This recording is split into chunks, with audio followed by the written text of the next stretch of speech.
देखिए, जो खबर आई है उसमें जिन सज्जन की हत्या हुई है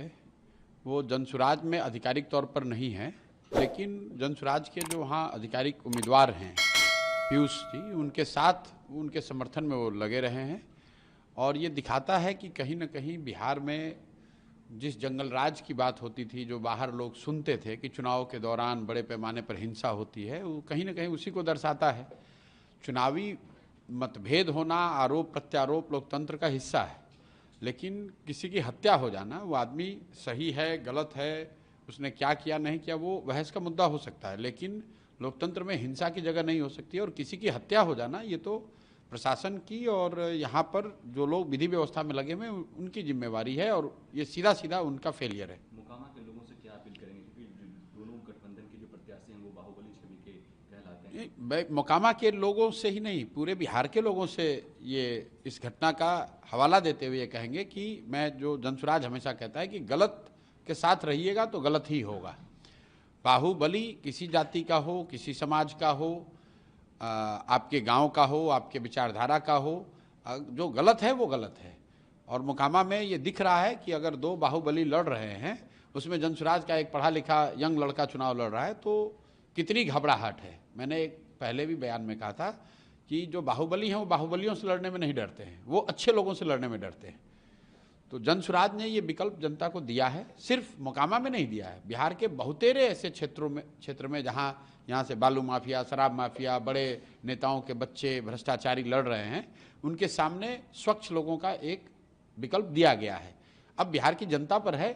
कि वो स्वच्छ लोगों को चुनती है या फिर वही पुराने भ्रष्टाचारियों को, बाहुबलियों को चुनती है। एनडीए ने अपना घोषणा पत्र जारी किया है, वो जो 7 निश्चय जिसको नीतीश कुमार लेकर के 2015 से चल रहे थे, कहीं ना कहीं उसको समाप्त किया गया है और एक नया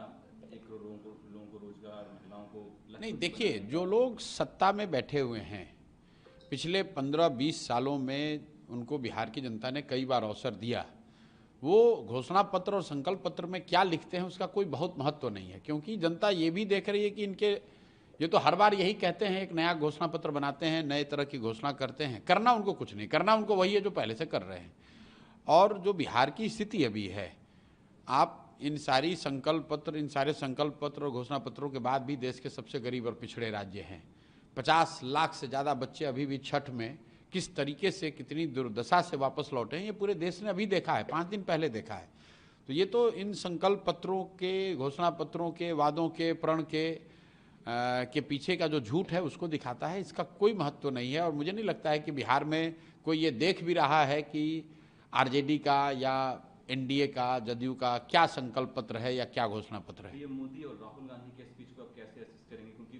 जो दोनों दल के नेता है एक दूसरे पर आरोप लगा रहे हैं कि वो मुझे गाली दे रहे हैं, वो मुझे गाली दे रहे हैं, क्योंकि बिहार नहीं, मैं तो जिसकी बात आप कर रहे हैं उसकी चर्चाएं नहीं हो रही। मैं तो ये बात पिछले 2-2.5-3 महीनों से कह रहा हूँ कि राहुल गांधी और मोदी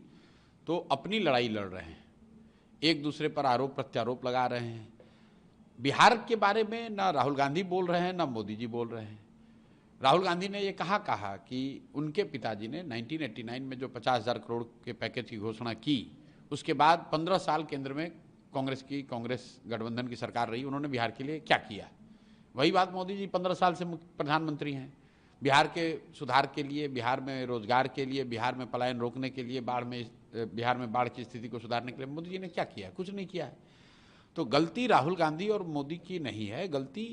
अगर हमारी आपकी है, क्योंकि अगर हम लोग फिर भी इनको देखने समझने के बाद भी जाकर इनको वोट देंगे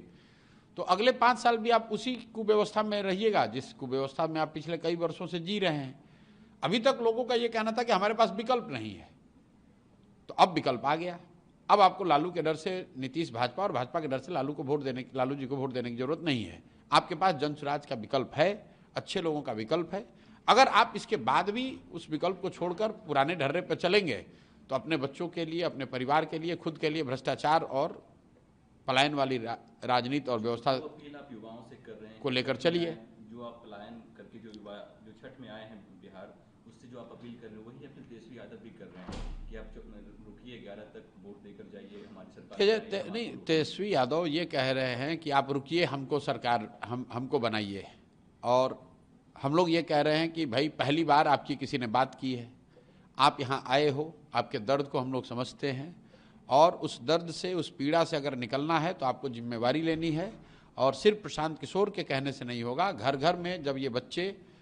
खड़े होंगे और ये तय करेंगे कि अब किसी भी हालत में बिहार से पलायन नहीं होना चाहिए, तो उसके लिए एकमात्र व्यवस्था है स्कूल का बस्ता, जनसुराज। जो रास्ता हम लोगों ने बताया है वो एकमात्र प्रमाणिक रास्ता है कि इस तरीके